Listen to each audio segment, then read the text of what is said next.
Kaushik, a motivator and education expert. मैं अपने विचार, अपनी भावना इस बात पर व्यक्त करना चाह रहा हूँ कि जब मैं बालक था तो तमाम पार्टियों के प्रचारक आते थे। जब एमएलए, एमपीज, लोकसभा और विधानसभा के इलेक्शन होते थे, तमाम पार्टियां आती थी। मुझे किसी का बैज, किसी का बिल्ला, किसी का झंडा अच्छा नहीं लगता था। बीजेपी का प्रचार नहीं था। केवल लोकसभा में भी 2 सीट आया करती थी।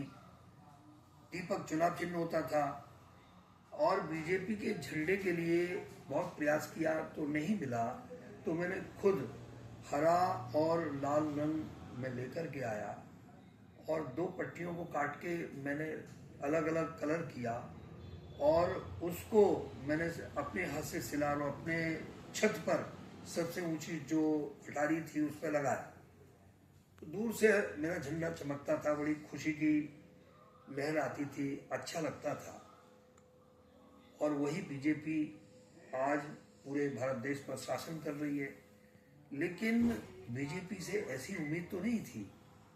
जिस तरह के तथाकथित यूजीसी जैसे बिल लाकर के और एक रक्तपात की जैसी स्थिति बना दें, सवर्णों के मुंह पर मुछिका लगा दें और एक विशेष समुदाय को नौकरी दिलाएं और खुद हमारे देश के प्रधानमंत्री एक आरक्षण की श्रेणी में आते हैं, तो इतनी क्षुद्र मानसिकता हो जाएगी कि वो आरक्षण की श्रेणी वाले जितने भी परंपरागत चला रहा है उसके लिए जी जान से दाड़ेंगे, चीखेंगे, चिल्लाएंगे और कहेंगे कि मैं आरक्षण खत्म नहीं होने दूंगा।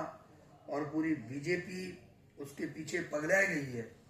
और इस तरह का जो अन्याय और जो हमारा जो सवर्ण है, सामान्य वर्ग जिसको कहते हैं, उसको नाम ही सामान्य रख दिया।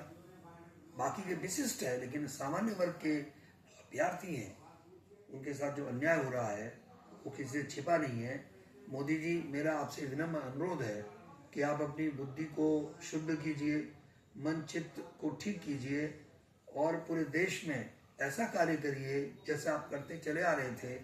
आज आपकी स्थिति बहुत खराब हो रही है और संभवतः आप अगला इलेक्शन नहीं जीत पाएंगे, बीजेपी सत्ता में नहीं आ पाएगी। ये मेरा संदेश है। धन्यवाद।